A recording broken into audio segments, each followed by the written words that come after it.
السلام علیکم ورحمۃ اللہ وبرکاتہ۔ ہم نے قرآن پاک اردو ٹرانسلیشن سے شروع کیا ہوا ہے۔ ہم نے سورہ ہود کی 41 آیات تک کا ترجمہ پڑھ لیا تھا۔ آج ہم 42 سے شروع کریں گے اور 80 تک کا ترجمہ پڑھیں گے۔ شروع اللہ کے نام سے جو بڑا مہربان نہایت رحم والا ہے۔ وہ بولا میں پہاڑ پر لگ رہوں گا، وہ مجھے پانی سے بچا لے گا۔ اللہ کے عذاب سے آج کوئی بچا نہیں سکتا، وہی بچے گا جس پر رحم ہو۔ اور دونوں کے درمیان ایک موج حائل ہو گئی، سو وہ ڈوبنے والوں میں ڈوب گیا۔ اور کہا گیا اے زمین اپنا پانی نگل جا، اے آسمان ٹھہر جا، اور پانی سکھا دیا گیا اور کام پورا ہو گیا، اور کشتی کوہ جودی پر ٹھہر گئی۔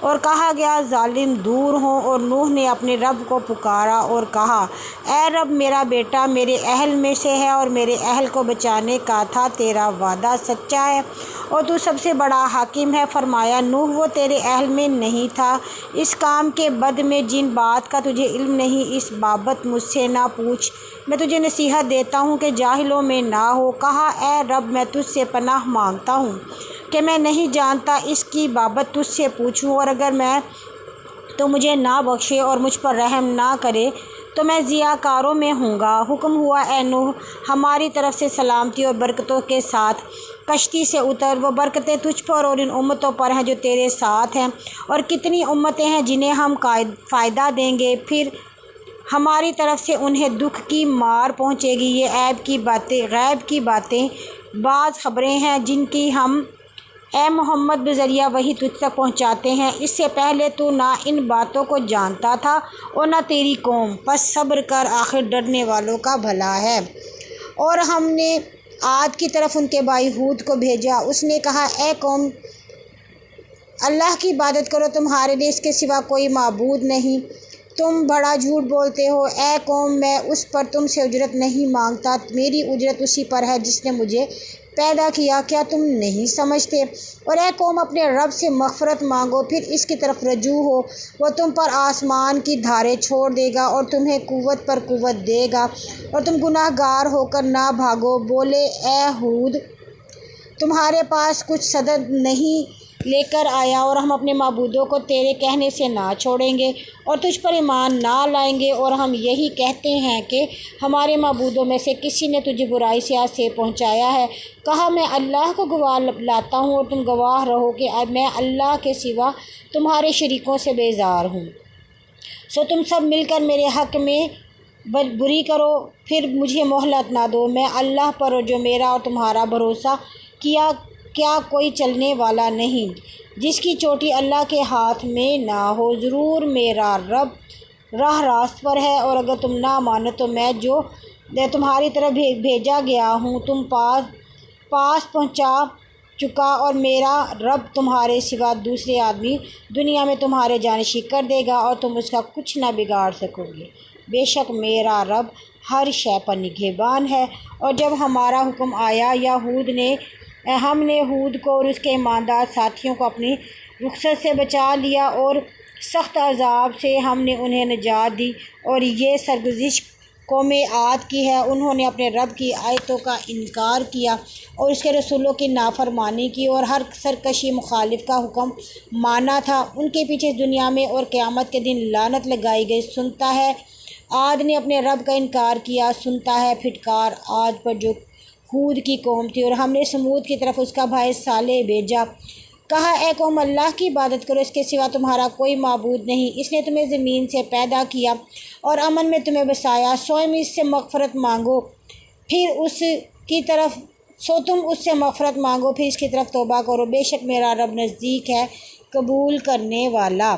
کہا اے صالح اس سے پہلے کہ تجھ سے امیدیں کی جاتی تھی، کیا تو ہمیں اس کی عبادت سے جنہیں ہمارے بڑے پوچھتے تھے منع کرتا ہے، اور جس کی طرف تو ہمیں بلاتا ہے اس میں ہمیشہ شک ہے کہ دل نہیں ٹھہرتا؟ کہا اے قوم بھلا دیکھو تو میں اگر اپنے رب کی طرف سے حجت پر ہوں تو اور اس نے مجھے اپنی طرف سے رحمت بخشی تو اللہ سے کون میری مدد کرے گا؟ اگر میں اس کی نافرمانی کروں تو تم سوائے خسارہ کہ میرا کچھ نہیں بڑھاتے، اے قوم یہ اللہ کی ہے تمہارے لیے نشان سے تم اس سے چھوڑو دو کہ اللہ نے کی زمین میں یہی کھاتی پھرے اور اسے برائی سے نہ چھوؤ کہ تمہیں اللہ قریب سے پکڑ لے گا۔ پھر انہوں نے اس کے پیر کاٹ ڈالے۔ تب صالح نے کہا 3 دن اپنے گھروں میں فائدہ اٹھا لو، یہ وعدہ جھوٹا نہ ہوگا۔ پھر جب ہمارا حکم آیا تو ہم نے صالح اور اس کے ایماندار ساتھیوں کو اپنی رحمت سے بچا لیا، اور اس دن کی رسوائی سے بھی بے شک تیرا رب وہی زور آور غالب ہے۔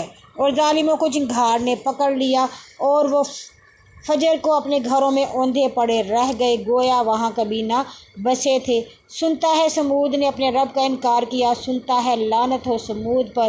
اور ہمارے بھیجے فرشتے ابراہیم کے پاس بشارت دینے آئے، بولے سلام۔ ابراہیم نے جواب دیا سلام۔ پھر دیر نہ کی، ایک تلا ہوا بچڑا لے آیا۔ پھر دیکھا کہ ان کے ہاتھ اس کی طرف نہیں آتے تو انہیں اوپری جانا اور ان سے دل میں ڈرا، سمجھا کہ چور ہیں۔ وہ بولے مت ڈرو، ہم تو قوم لوط کی طرف بھیجے گئے ہیں۔ اور اس کی عورت کھڑی تھی، وہ ہنسی۔ پھر ہم نے اس عورت کو اسحاق کی بشارت دی اور اسحاق کے بعد یعقوب کی۔ بولی خرابی میری کہ میں جنوں گی، حالانکہ بوڑھی ہوں اور میرا شوہر پیر مرد ہے۔ یہ تو تعجب کی بات ہے۔ کہا کیا تو اللہ کے حکم سے تعجب کرتی ہے؟ اے اہل بیت، تم پر اللہ کی رحمتیں اور برکتیں ہیں، بے شک وہ سزاوار حمد بزرگ ہے۔ پھر جب ابراہیم کا خوف دور ہوا، اس کو بشارت پہنچی تو ہم سے قوم لوط کے بارے میں جھگڑنے لگا۔ بے شک ابراہیم بڑا بردبار، نرم دل، رجوع کرنے والا تھا۔ یہ جھگڑا چھوڑ، تیرے رب کا حکم آ پہنچا اور عذاب ان پر آئے گا جو نہ ٹلے گا۔